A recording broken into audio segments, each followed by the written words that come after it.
नमस्कार, Prabhasakshi news network और आप सभी का स्वागत है। संसद के मॉनसून सत्र में विपक्ष ने हंगामे को ही अपनी सबसे बड़ी राजनीतिक रणनीति बना लिया है। लेकिन जब दोनों सदनों में लगातार शोर शराबे के कारण विधायी कामकाज प्रभावित हो रहा है, तब सत्ता पक्ष ने भी जवाबी रणनीति का शंखनाद कर दिया है।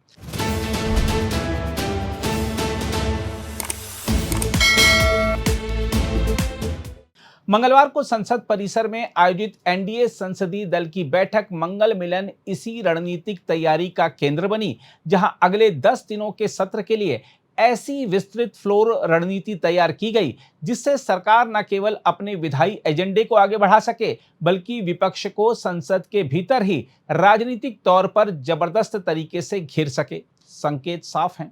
जहां विपक्ष का पूरा दावा हंगामे पर टिका है, वहीं एनडीए अब समन्वय, आंकड़ों और संगठित संसदीय प्रबंधन के सहारे विपक्ष को उसी के मैदान में धराशायी करने की तैयारी में है।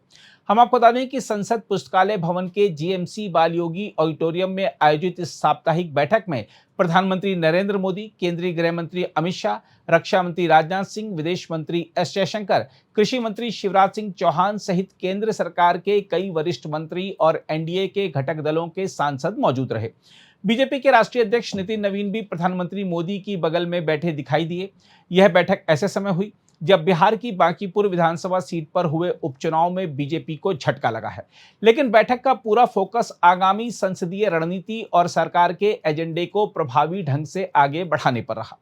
हम आपको यह बता दें कि हाल के दिनों में इस बैठक का नाम मंगल मिलन रखा गया है और अब यह एनडीए के संसदीय समन्वय का सबसे महत्वपूर्ण मंच बन चुकी है। संसद सत्र के दौरान प्रत्येक मंगलवार को होने वाली इस बैठक में सरकार के विधायी एजेंडे, सदन में विभिन्न मुद्दों पर पार्टी का रुख, सांसदों की भागीदारी और सहयोगी दलों की भूमिका तय की जाती है।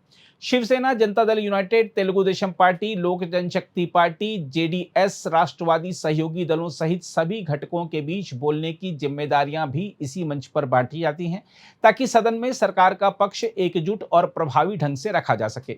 हम आपको बता दें कि आज की बैठक का एक बड़ा हिस्सा सरकार की उपलब्धियों को सांसदों तक विस्तार से पहुंचाने पर केंद्रित रहा। केंद्रीय खेल मंत्री मनसुख मांडविया ने खेल क्षेत्र में भारत की बढ़ती ताकत पर विस्तृत प्रस्तुतिकरण दिया। उन्होंने बताया कि 2014 में अपनाई गई नई खेल नीति के बाद भारत ने ओलंपिक, एशियाई खेलों और राष्ट्रमंडल खेलों जैसी अंतर्राष्ट्रीय प्रतियोगिताओं में रिकॉर्ड प्रदर्शन किया है और स्वर्ण पदकों सहित कई ऐतिहासिक उपलब्धियां हासिल की हैं। सरकार का उद्देश्य इन उपलब्धियों को केवल खेल तक सीमित नहीं रखना, बल्कि इन्हें नए भारत की बदलती तस्वीर के रूप में जनता तक पहुंचाना भी है।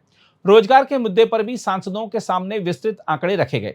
बीजेपी सांसद मनोज तिवारी ने बताया कि बैठक में यह जानकारी साझा की गई कि 2004 से 2014 के बीच संपर्क सरकार के कार्यकाल में जहां केवल 2.89 करोड़ युवाओं को रोजगार मिला, वहीं 2014 से 2026 के बीच लगभग 17.1 करोड़ युवाओं के लिए रोजगार के अवसर सृजित हुए।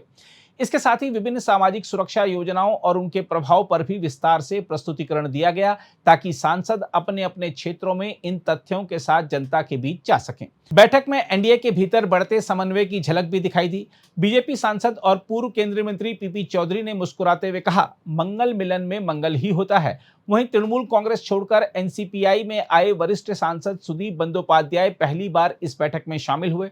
उन्होंने कहा कि वह देश के सबसे वरिष्ठ सांसदों में से एक हैं और एनसीपीआई पूरी तरह एकजुट है। उन्होंने एनडीए की इस संगठित कार्यप्रणाली को सकारात्मक अनुभव बताया।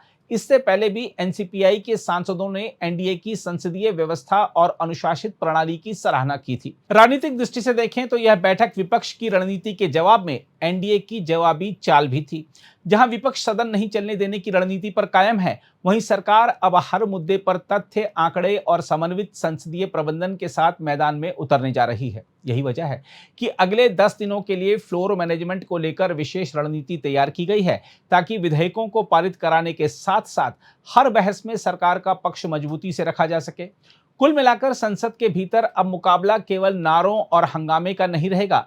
एक और विपक्ष शोर के सहारे राजनीतिक संदेश देने की कोशिश करेगा, तो दूसरी ओर एनडीए संगठित रणनीति, सहयोगी दलों की एकजुटता और सरकार की उपलब्धियों के दम पर जवाब देने की तैयारी में है। बहरहाल, आइए देखते हैं बैठक के बाद एनडीए सांसदों ने क्या विचार व्यक्त किए। परिणाम है उसको हम स्वीकारते हैं, लेकिन इससे किसी को बहुत खुश होने की जरूरत नहीं है।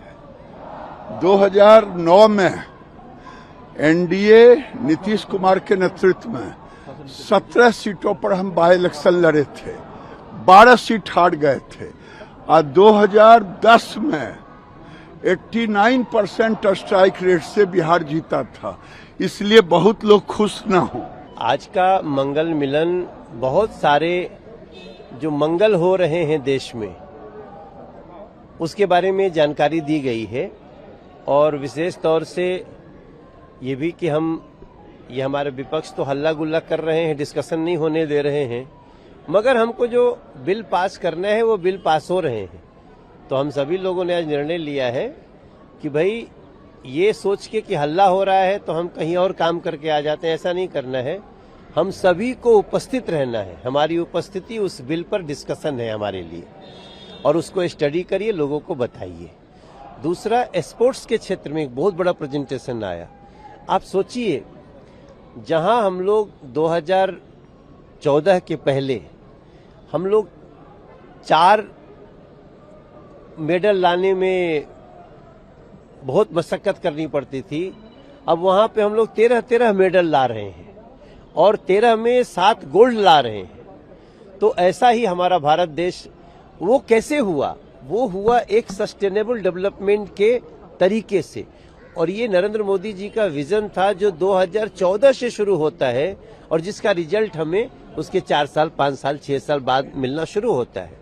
वैसे ही हमको एम्प्लॉयमेंट के क्षेत्र में आज देश में जहां भी बैठिए तो एक चर्चा होती है एम्प्लॉयमेंट, अनएम्प्लॉयमेंट, तरह तरह की बातें होती हैं, लेकिन 2004 से 2014 तक, मैं एक छोटा सा डेटा देता हूं, 2004 से 2014 तक यूपीए के टाइम में जो रोजगार मिले वो मिला 2.89 करोड़, और वहीं नरेंद्र मोदी जी के समय में मिलता है 17.1 करोड़, मतलब 17 करोड़ से भी ज्यादा।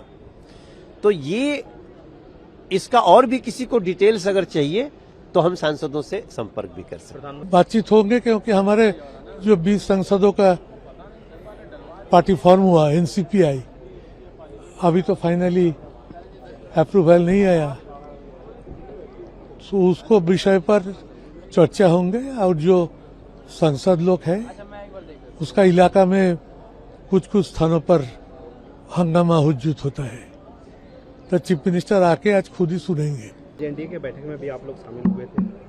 हाँ जरूर, मेरा उपस्थिति तो अलग से किरण रिजिजू खड़ा होके मंच से बताया कि आज सुदीप बंदोपाध्याय पहले दिन ये मीटिंग में आया है, that he announce in particular. स्वागत हुआ आपका एनडीए के बैठक में आज आप लोग? हाँ, स्वागत हुआ आप लोगों का एनडीए के बैठक में आज? हाँ जरूर हुआ, बहुत अच्छा से हुआ। जिस तरीके से एक जानकारी सब में आपस में है कि भारत तेजी से प्रगति कर रहा है, एम्प्लॉयमेंट का जो रेशियो है वो दुनिया के अन्य देशों की अपेक्षा भारत का बढ़ा है, अनएम्प्लॉयमेंट का रेशियो भी अब कम हुआ है, अनएम्प्लॉयड लोगों की संख्या अब कम हुई है, गरीबी की रेखा से 25 करोड़ के ऊपर लोग हटे हैं। यानी कुल मिलाकर देखा जाए भारत एक संतुलित और एक विकसित राष्ट्र की तरफ बढ़ने वाला एक मजबूत इच्छा शक्ति का देश बन चुका है, और ये प्रगति आगे चले इसके लिए सब लोग मिलकर एनडीए काम कर रहा है। अब उसके उस यात्रा में जो बाधा डालने वाले लोग हैं, स्पीड ब्रेकर्स के रूप में इस प्रकार आके यहाँ विपक्ष के लोग धरना प्रदर्शन करके उस स्पीड को रोकना चाहते हैं, तो एनडीए का हर कार्यकर्ता, चाहे तिरंगा यात्रा हो, चाहे भारत की प्रगति की व्याख्या हो, उसके लिए संकल्पित होगा। अगर आप भी लेना चाहते हैं देश दुनिया की तमाम जानकारी तो आज ही सब्सक्राइब करें हमारे चैनल को, साथ ही नीचे दिए बेल आइकन को जरूर दबाएं ताकि हर अपडेट आप तक पहुंच सके।